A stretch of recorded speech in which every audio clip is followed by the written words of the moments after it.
manguna sa amin po mga buhay.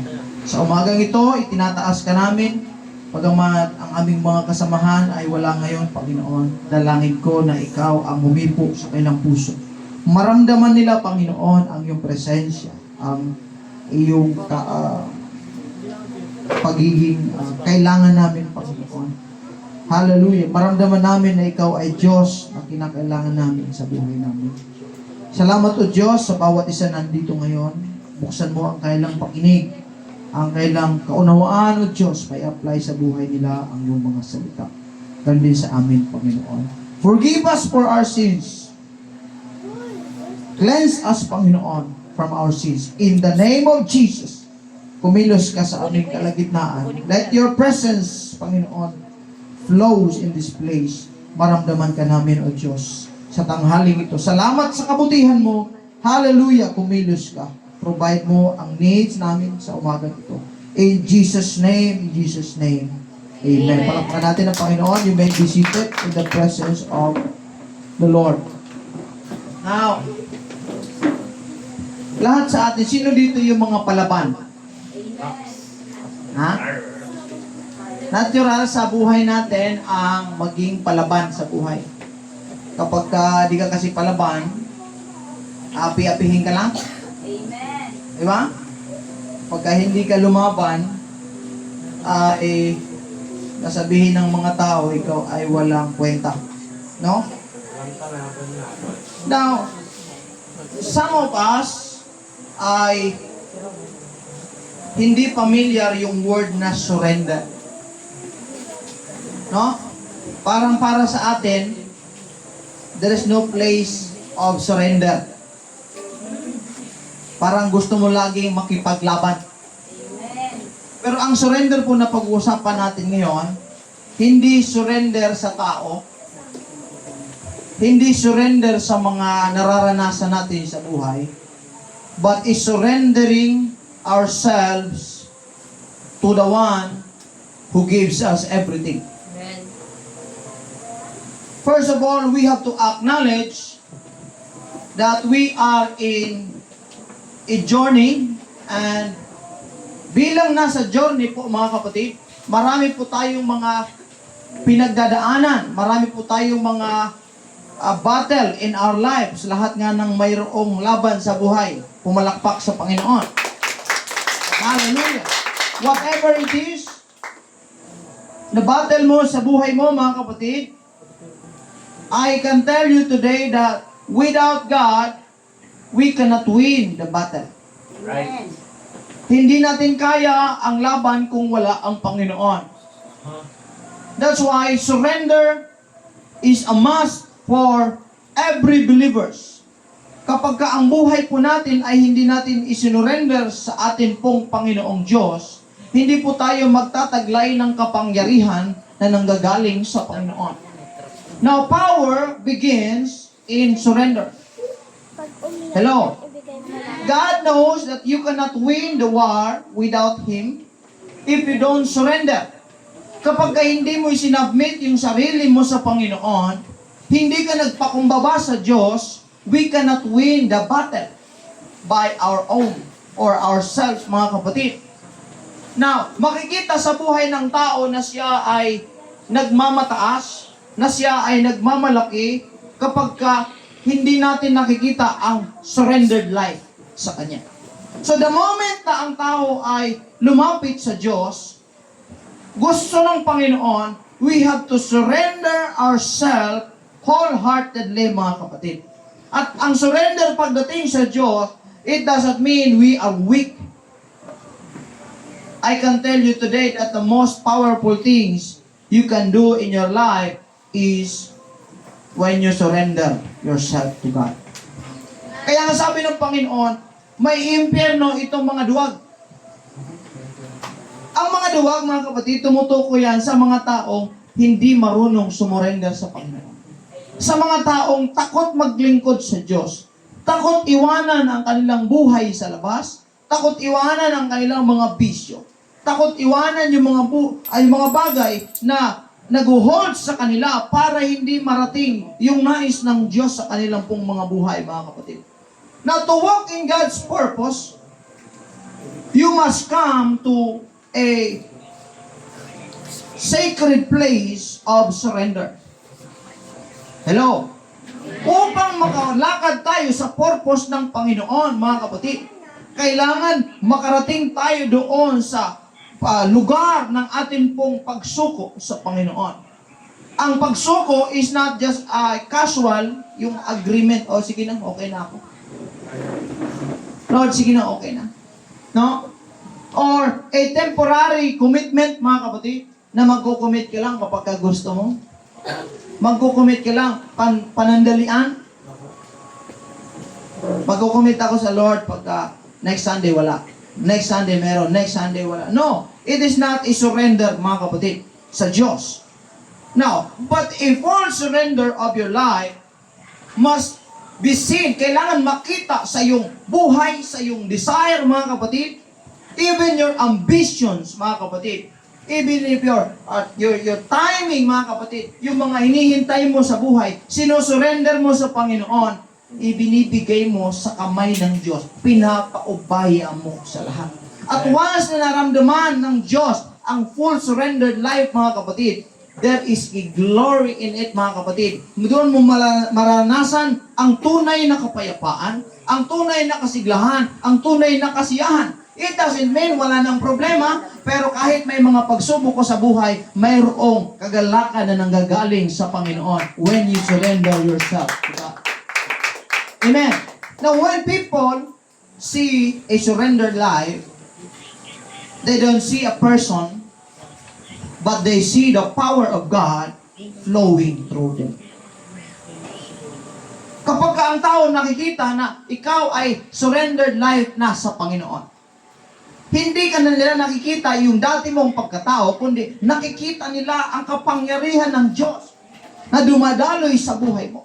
And it affects them, at sometimes when they affect them, mga kapatid, they change them. The power of God can transform their lives through you, mga kapatid, sa magandang buhay na nakikita nila sa iyo. Hindi ikaw, kundi ang Panginoong Hesukristo. Kaya nga tinatawag na Christian, bakit? Nagiging Christ-like ka na. Yung dati mong mga ginagawa, hindi mo na ginagawa. Bago na ang iyong ginagawa. Bakit? Kasi nga nasa Panginoon ka na.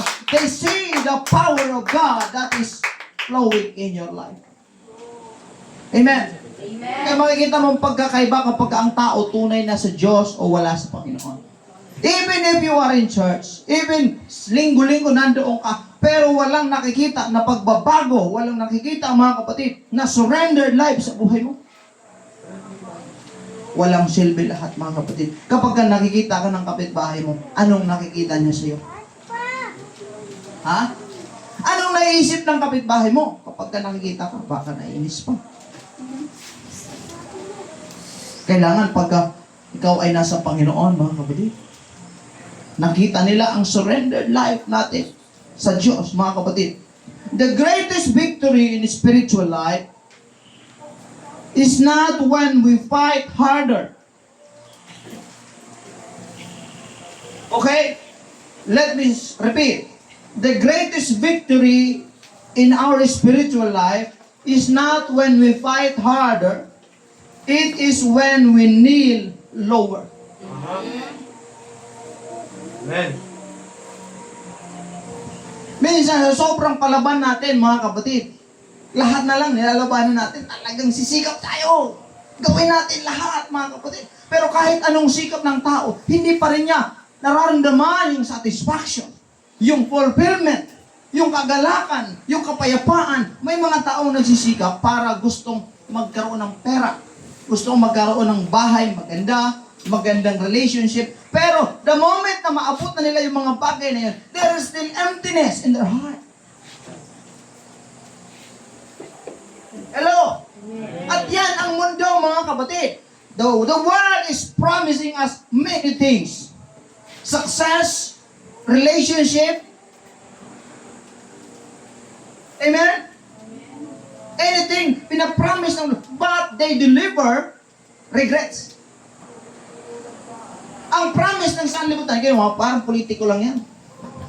Marami sa mga politiko, ang kanilang pangako, papatayo tayo. Di ba? Bukas, ano na? Butuhan na. Choose wisely, mga kapatid. Kapag ako nanalo, umubo ka pa lang. Bumili na ako ng ospital.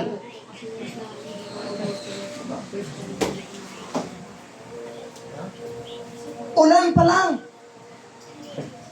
Nagpagawa na ako ng, diba, pasisimento ko yung dagat. Yung mga pangako na puro napako, mga kapatid. Yan ang mundo, mga kapatid. At bilang mga anak ng Diyos, hindi tayo dapat nabubuhay lamang para sa ating mga sarili.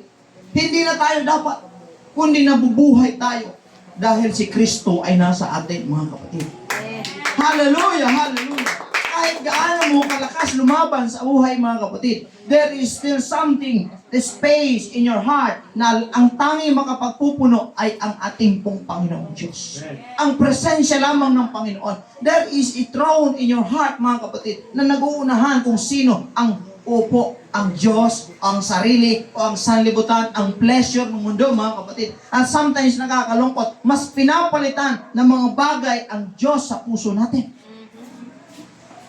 That's why whatever it is, it becomes our idol, it becomes our God. At yung God na yon, mga kapatid, yung mga Diyos-Diyosan sa buhay natin, yun po ang ating pong sinusunod. Yan po ang ating pinapriority. Yan po ang binibigyan natin ng oras madalas. It became your idol, it becomes your God. It became more important than God. So that's why si Lord nahihirapang ibigay yung mga blessing niya, ibigay yung mga pangako niya sa atin. At it leads us to frustration. Lord, bakit hindi mo pa binibigay? Sabi ni Lord kasi, hindi mo kasi ako inuuna. Ako kasi, pangalawa, pangatlo, or panghuli na. Last option. Ikaw ba naman? Papayag ka ba? Option ka lang? Last option? Mr. Ira, papayag ka ba? Ano siya? Mr. Ira? Rebound. Subukan ang lahat. Andrew, papayag ka ba? Paano ba siya? Anis, papayag ka ba? Option ka lang? Huwag kang tumingin. Ang kanino, ha?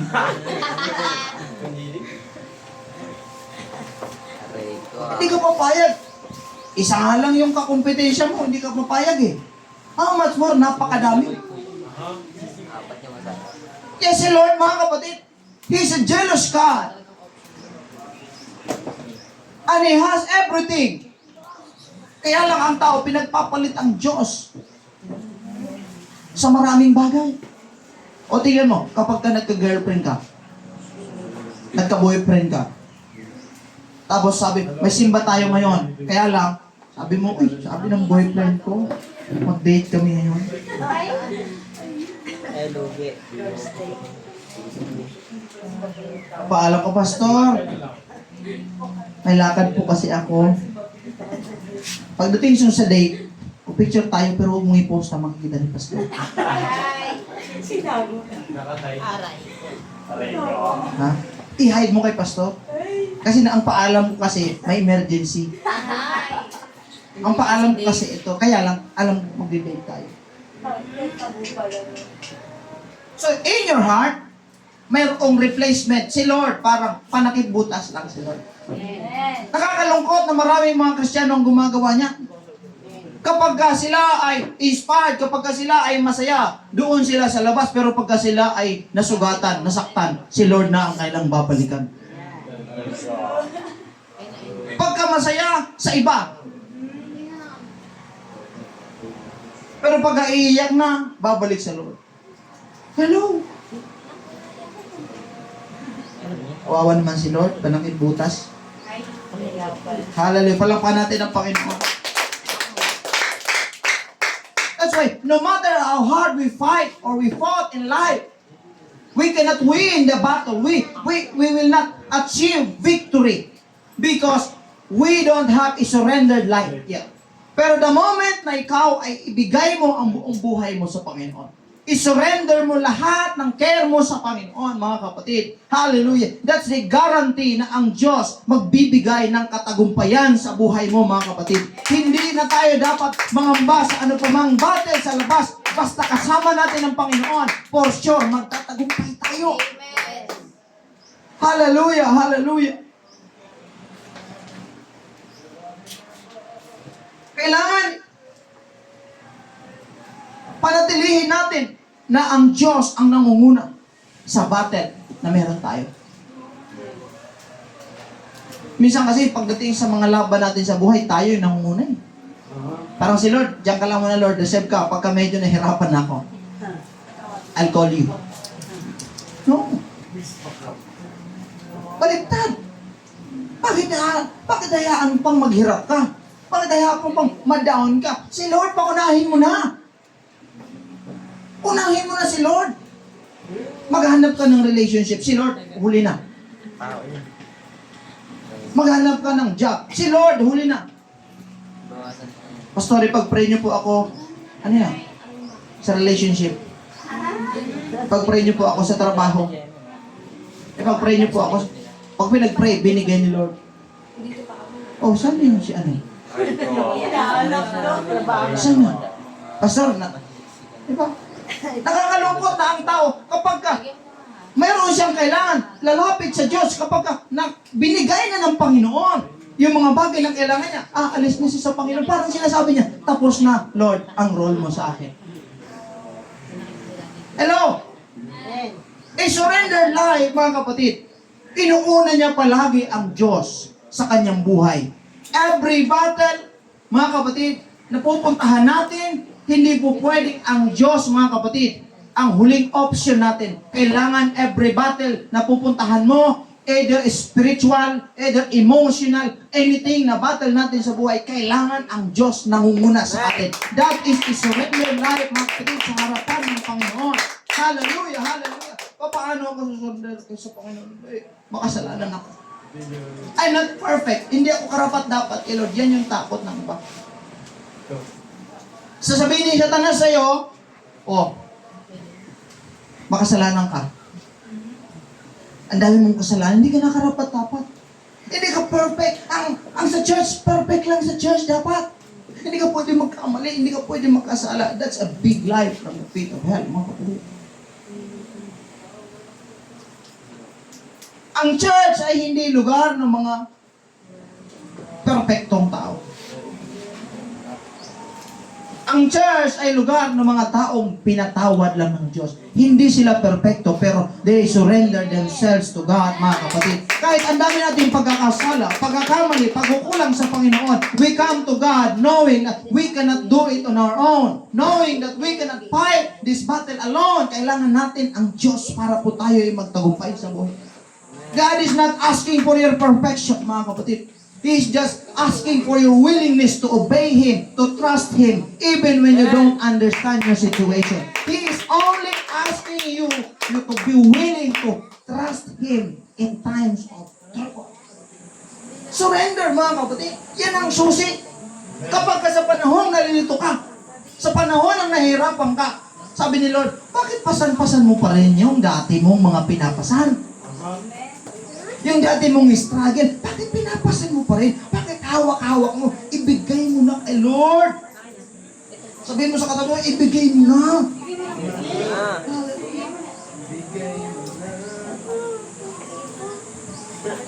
We must come to the sacred place of surrender. Yung mga desire natin, mga kapatid, ibigay natin sa Panginoon. Now, ang mundo, mga kapatid, palaging nagnanais yan. Hello? Palaging nagnanais ang sanlibutan ng iyong attention. Kaya ang daming advertisement, Sister Leia.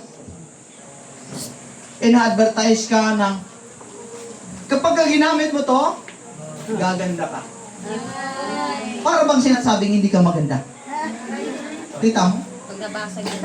Una pa lang, dinidiscriminate ka na.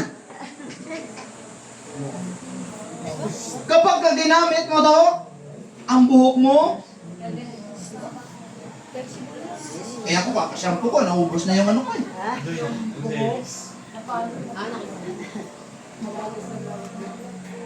Kapag ka ginamit ito, puputi ka. Tumay din mo. Sabi mo, hindi, sumaitim ako. Kapag ka ginamit ito, takpan mo lahat, takpan. Yan ang mundo, mga kapatid. Kapag the moment na nasa Panginoon ka na, ang mundo gagawa ng paraan. Kaya kita mo, pagdating sa church, yung attention natin, minsan hindi po 100%. Tama? Amen. Yung isip natin nandun sa labas. Sabi na, ano, paano yung labahin mo? Ha? Mga nanay, paano yung labahin mo? Paano yung hugasin? Paano yung asawa mo? Paano yung... Hello? Sa mga young people, paano yung TikTok mo? Ha? Paano yung Facebook mo? Sino kaya nag-like? Pinusuan niya ba? Ang mga young people, ano? Nakaranas na ba kayo? Mga lalaki, immature yung, immature yung girlfriend mo. Nag-post siya ng selfie. Hindi mo pinusuan, magagalit. Sila lahat pinusuan. Ikaw na lang hindi. Hindi mo talaga ako mahal. Hindi mo kasi pinusuan eh. Tapos yung iba, titingnan ba yan sa iba? Nilike niya. Yung iba, tapos yung sa'yo hindi. May iba ka na. Kaya yung mundo ngayon, mga kapatid. Hallelujah. The world is craving for your attention, mga kapatid. And they have many promises. Marami silang pangako, kayamanan, katanyagan, kasiyahan, relationship, comfort, mga kapatid. Subalit ang kanilang mga binibigay, mga kapatid, madalas, sila yung nagdadala sa atin para tayo ay maging empty sa buhay natin, mga kapatid. Kaya the more nating inahabol yung mga bagay na ito sa mundo, mga kapatid, the more na tayo ay napapalayo sa mga bagay na nais ng Diyos sa ating pong mga buhay. The more you change the world, the more you change the things in the world, mga kapatid, the more that it shifted you away from the purpose of God, mga kapatid. From God's promises in your life, yung mga kapayapaan, yung kagalakan ng Diyos na silang ang makapagbibigay, inilalayo ka sa mga bagay na ito, mga kapatid. That's why ang mga anak ng Diyos must stop chasing the things that are in the world. Ang dapat i-chase natin sa buhay natin, ang atin pong Panginoon. Ang dapat hinahanap natin, sinisik natin sa buhay natin, ang Diyos na makapangyarihan sa lahat, mga kapatid. If you want to have a successful life, God must be first in your life. You have to prioritize God. You have to surrender yourself, your care to God, mga kapatid. Dahil hindi natin kaya, wala tayong magagawa kung wala ang Panginoon. Palakpak natin sa Panginoon, mga kapatid. Hallelujah, hallelujah, hallelujah. There is a promise of God, mga kapatid, in your life. That when you surrender everything to Him, He will take care of everything for you. Hello? Amen. When you surrender yourself, everything, your care, your happiness, everything. Lord, sinusuko ko ang buhay ko sa iyo. Alam ko na ikaw ang may kapangyarihan na papangyarihin lahat ng dinidesire sa buhay ko. Mga kapatid, mga kabataan, whatever desire you have, amen? Ano man yung pangarap mo, ano man nais mong marating sa buhay, if you surrender yourself to God, He can make it happen. Amen. He will make it happen, mga kapatid. According to His will, hindi yung, Lord, kasi minsan ganito yung prayer ng tao. Lord, gawin mo, bless mo kung ganito, ganyan. Ang thinking natin, kung paano tayo mag-isip, ganun din si Lord. Kaya kahit sinasagot na ni Lord ang yung mga prayer, parang sinasabi mo, hindi pa. Kasi nga, Lord, gusto ko, ganito yung pagsagot mo. Parang ikaw si Lord? Ha? Lord, parang inutusan mo si Lord? Dinidiktahan mo si Lord, paano siya sasagot? Jamie. Amen? Kailangan, ganitong, dito Lord, dito ganyan. Kaya sa mga kabataan, ganyan. Lord, your will be done, basta siya lang. Hello? Amen. Para bang sinasabi mo, Lord, ang iyong kalooban ang siyang masunod, pero siya talaga ang type ko. Tapos si Lord, sabi ni Lord, o sige, i-answer ko yung prayer mo. Sabi ni Lord, layuan mo siya. Lord, ano ba? Iwanan mo yan. Sabi ni Lord. Kasi nga, hindi ka makakarating doon sa plano ko sa buhay mo kung nandiyan pa rin yan. Do you know why many young people hindi na narating yung plano ng Diyos sa kanilang buhay? Because they keep holding on to those things that hinder them. Numahad lang sa kanila para mahawakan yung pangako ng Panginoon. Hinawakan nila yung mga brokenness, yung mga pain sa kanilang nakaraan, mga kapatid. Hindi nila mahawakan yung gustong gawin ng Panginoon, yung ibinibigay na opportunity, ibinibigay na blessing ng Diyos sa kanila. Sabi ni Lord, let go. I-let go mo yan para mag-grow ka. Diba? Bibigyan ko sabi, una, let go. And when you let go of yourself, you will grow. And once na you will grow, you will glow. Amen. Go, grow, glow. Go, go, go. Malapit na ang nutrition month. Let go of yourself. Let God lead you all the way. Once na ang Diyos ang nag-lead sa iyo, paniguradong you will grow. Yes. Yes, the Lord may let anything comes to your life. Maaari ang Diyos hahayaan yung mga problema, mga pagsubok, mga sakit, sabi natin, pain, trouble, brokenness, not to pin you down, but to build you. For the things na gusto niyang gawin sa buhay mo, mga kapatid. Gusto ng Panginoon, i-build ka. Every problem, every difficulties was never meant to destroy you, but to build you. That's it, mga kapatid. Kapag ang Diyos hinayaan yung problema sa'yo, huwag mong isipin na pinaparusahan ka na ng Diyos. Wag. Gusto ng Panginoon mag-build ka. And you learn from it, mga kapatid. And when you surrender yourself, your pride, everything, mga kapatid, sabi ni Lord, mag-grow ka. And once na nag-grow ka na, you can handle any conflict. You can handle bigger problems, mga kapatid. At nakikita mo, unti-unti ka nang nag-level up sa buhay mo. Sa iyong spiritual, sa iyong emotional, sa iyong financial, everything else. At nakikita ng tao, that's why when they see a surrendered life, mga kapatid, hindi ka na nakikita, kundi yung kapangyarihan ng Diyos nakikita na umaagos sa buhay mo. At sila ay naapektuhan. At sila ay nakukuros. Anong ginawa mo? Because ang Diyos ay inayaan mo na kumilos sa buhay mo nang bago ka at marami pang magbabago sa paligid mo. Amen. If you want any things to change, ikaw muna. Kailangan ang sarili. Hindi ka magtatagumpay kung lalaban ka. Magtatagumpay ka kung susuko ka sa Panginoon. Amen. Let God fight your battle. The battle you are facing right now, maybe it is not yours. The battle belongs to the Lord. Let Him fight the battle for you, mga kapatid. It is not how hard we fought, mga kapatid, or how hard we fight. It is how low we kneel down before the Lord and say, Lord, hindi ko kaya ito. Lord, Ikaw ang siyang sumama sa akin. Hindi ko kaya. Kaya sabi ni Pablo, I no longer live, but Christ in me. Hello. Amen. There is a glory, there's a beauty, and a blessings in surrender. Amen. So ngayong umaga, mga kapatid, isurrender natin ang atin pong mga sarili. Alam mo ni meron ka? Lord, may desire ka na matagal mo nang dinidesire sa Panginoon. Isurrender mo yan sa Panginoon, mga kapatid. And let God do the work for you. Amen. Amen. Let God do it for you.